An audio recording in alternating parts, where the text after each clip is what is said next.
I got a 2010 Eastern Night Prowler with low profile frame. It's pretty nice.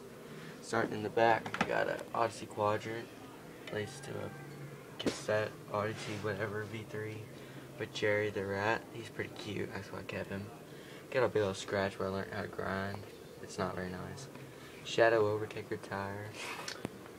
Then I got these Odyssey Twisty pedals with Eastern Stealth cranks. It's a pretty handy dandy Medusa sprocket with KMC chain. It's messed up duct tape. I got a Shadow pivotal seat post with an old subrosa seat. And moving up here, I got some Voltus handlebars with a teardrop thing. It's pretty cute.